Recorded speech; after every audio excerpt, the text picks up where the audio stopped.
देश के विभिन्न सदनों के पीठासीन सभी सम्माननीय अधिकारीगण और उपस्थित देवियों और सज्जनों, प्रिसाइडिंग ऑफिसर्स की ये महत्वपूर्ण कॉन्फ्रेंस हर साल कुछ नए विमर्शों और नए संकल्पों के साथ होती है। हर साल इस मंथन से कुछ न कुछ अमृत निकलता है जो हमारे देश को, देश की संसदीय व्यवस्था को गति देता है, नई ऊर्जा देता है, नए संकल्पों के लिए प्रेरित करता है। ये भी बहुत सुखद है कि आज इस परंपरा को 100 साल हो रहे हैं। ये हम सबका सौभाग्य भी है और भारत के लोकतांत्रिक विस्तार का प्रतीक भी है। मैं इस महत्वपूर्ण अवसर पर आप सभी को, देश की संसद और सभी विधानसभाओं के सभी सदस्यों के और सभी देशवासियों को भी बधाई देता हूं। साथियों, भारत के लिए लोकतंत्र सिर्फ एक व्यवस्था नहीं है। लोकतंत्र भारत का स्वभाव है, भारत की सहज प्रवृत्ति है।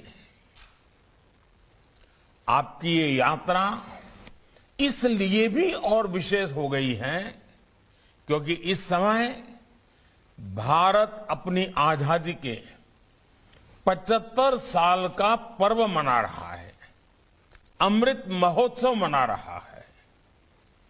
ये संयोग इस कार्यक्रम की विशिष्टता को तो बढ़ाता ही है, साथ ही हमारी जिम्मेदारियों को भी कई गुना कर देता है।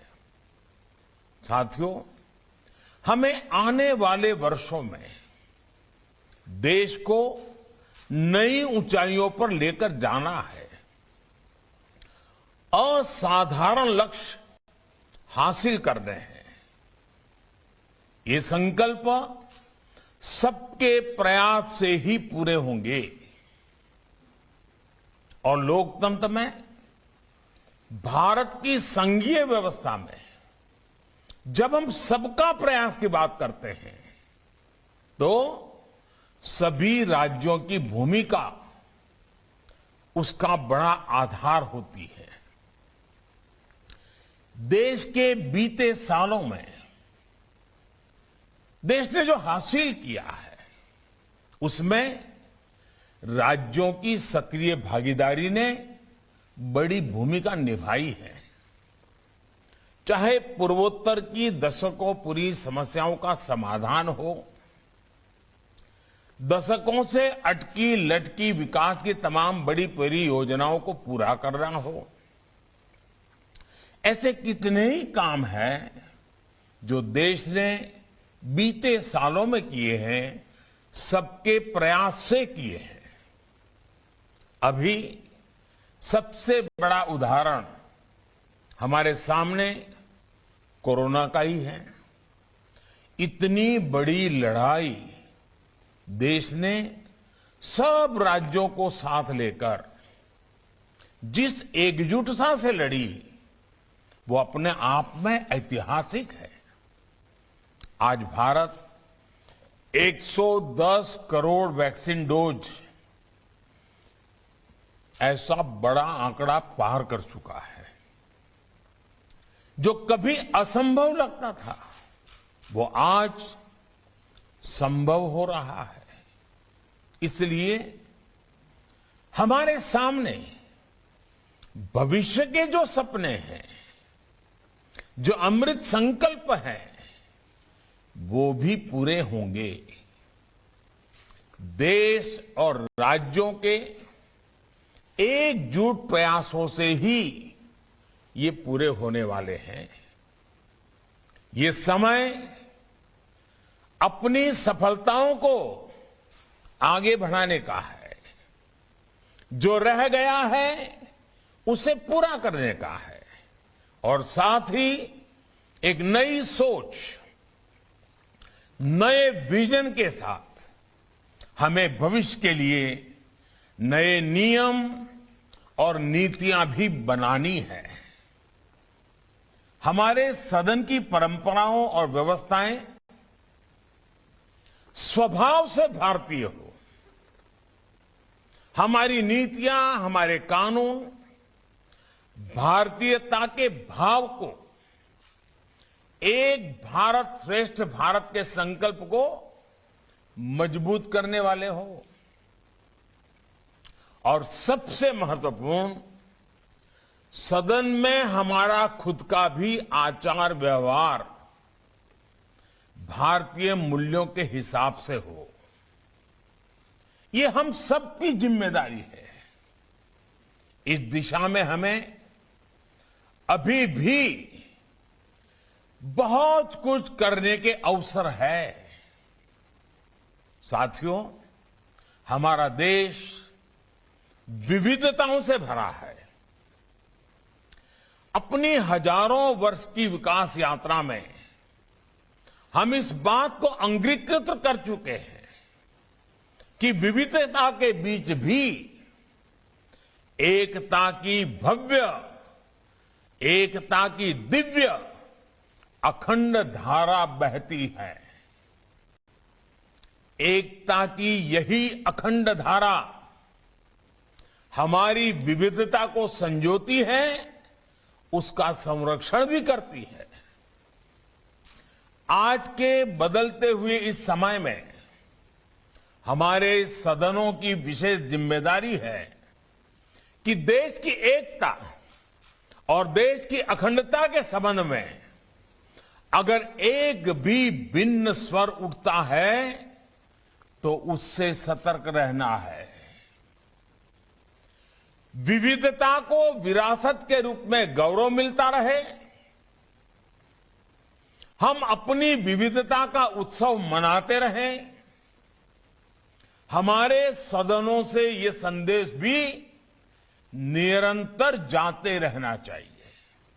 साथियों, अक्सर राजनेताओं के बारे में, जनप्रतिनिधियों के बारे में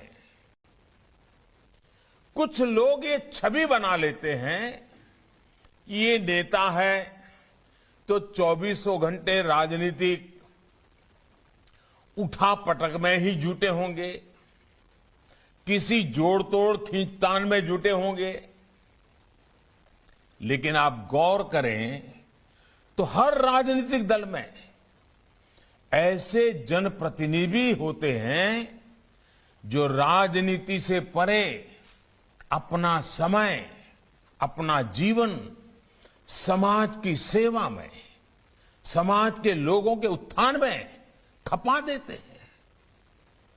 उनके ये सेवा कार्य राजनीति में लोगों की आस्था को, विश्वास को मजबूत बनाए रखते हैं।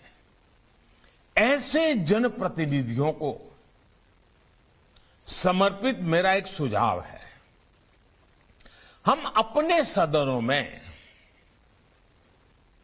बहुत सी विविधताएं करते हैं, जैसे प्राइवेट बिल लाते हैं उसके लिए समय निकालते हैं, कुछ सदनों में 0 ओवर के लिए समय निकालते हैं।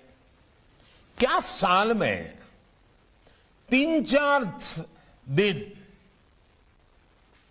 किसी सदन में 1 दिन, किसी समय 2 दिन ऐसे रखे जा सकते हैं कि जिसमें समाज के लिए कुछ विशेष कर रहे हमारे जो जनप्रतिनिधि है उनके अनुभव हम सुने, वो अपने अनुभव बताएं, अपने समाज जीवन के इस पक्ष के बारे में भी देश को जानकारी दे।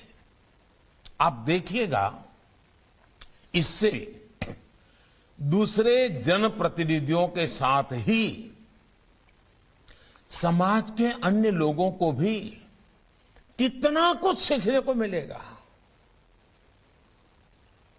राजनीति का, राजनीतिक क्षेत्र के नेताओं का एक जो रचनात्मक योगदान भी होता है वह भी उजागर होगा, और जो रचनात्मक कामों में लगे हुए लोग हैं उनको भी राजनीति से दूरी बनाए रखने की जो प्रवृत्ति बढ़ती जा रही है, उसके बजाय ऐसी सोच, ऐसी सेवा करने वाले लोग राजनीति से जुड़ते जाएंगे तो राजनीति भी अपने आप में समृद्ध होगी। और मैं मानता हूं कि एक छोटी सी कमेटी बना दी जाए जो ऐसे अनुभवों के संबंध में स्क्रीनिंग कर लें, वेरीफाई कर लें, और फिर कमेटी तय करे कि भाई इतने लोगों का कथन होना चाहिए। तो आप देखिए क्वालिटेटिवली बहुत चेंज आएगा। और मैं जानता हूं कि पीठाधीश जो हैं वे इन बातों को बहुत अच्छी तरह जानते हैं कि कैसे अच्छी से अच्छी चीजें खोज करके ले आना।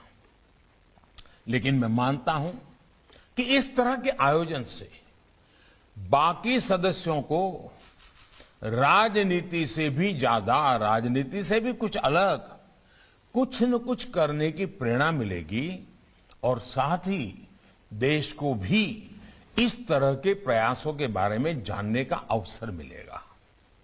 साथियों, हम क्वालिटी डिबेट को बढ़ावा देने के लिए कुछ भी और आवश्यकता है, हम लगातार कुछ न कुछ इनोवेटिव कर सकते हैं। डिबेट में वैल्यू एडिशन कैसे हो,